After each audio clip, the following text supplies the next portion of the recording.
Flood control sa Barangay Tisa, Dakbayan sa Sugbo, humana apan wa gihapon kasagang sa baha. Ang report ni Alan Domingo.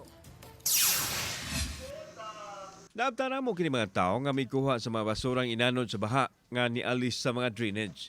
Kini ang flood control project diri sa Barangay Tisa, Dakbayan sa Sugbo. Kung atong tanawon ang infrastruktura, kompleto na.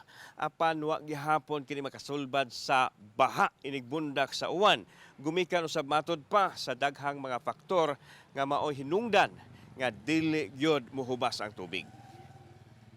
Bisan og nahuman ang kining proyektuha pan wa gihapon matud pay kapuslanan alang sa mga tao nga nagpuyo og tig-agian din hinapita kay dili man magkasagang sa kusog nga bulog sa tubig. Gani kining grupo sa mga tinunan igo na lang sa pagpadayag sa ilang kasagmuyo kay naka-absent sa ilang klase kay dili man makasugakod sa kalawom sa tubig kun mobundak ang uwan. Laom di ba? Taga-asa man ang Lapas daw. Lapas daw. Awan niya kada ulan kada baha di yun makaeskwela. Di. Usa ang balay ni Minda ug Piyasa ang apektado sa baha. Pangita pa sila og pamaagi aron dili makalusot ang inaga sa tubig sa ilang balay. Dili matago ang iyang kadismaya sa proyekto nga wa gihapon makasulbad sa problema sa pagbaha. Kanang dini kutob ang kuan tubig. Pero wala makasulod sa sod kay amo manggi.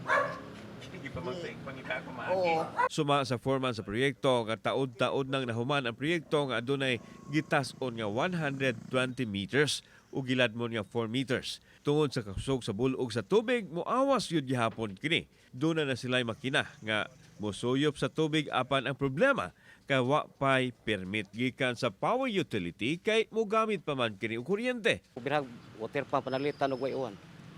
So usa aron dili mo pundo ang tubig? Oh, mobaha ko no. O wala ni sod tubig, modaga sa diri pundo sa tubig usa mo dagan sa Lapaloma, murag di mapintahan ang Lapaloma ba. Okay. So kinahanglan pa og makina.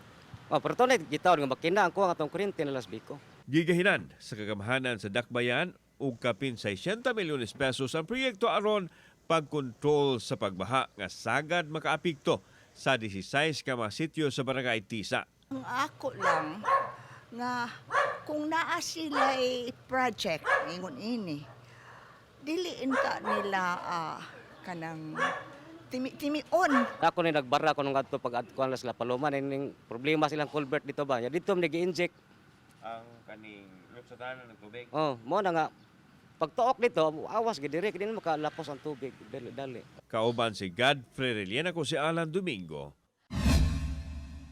Balitang Bisdak.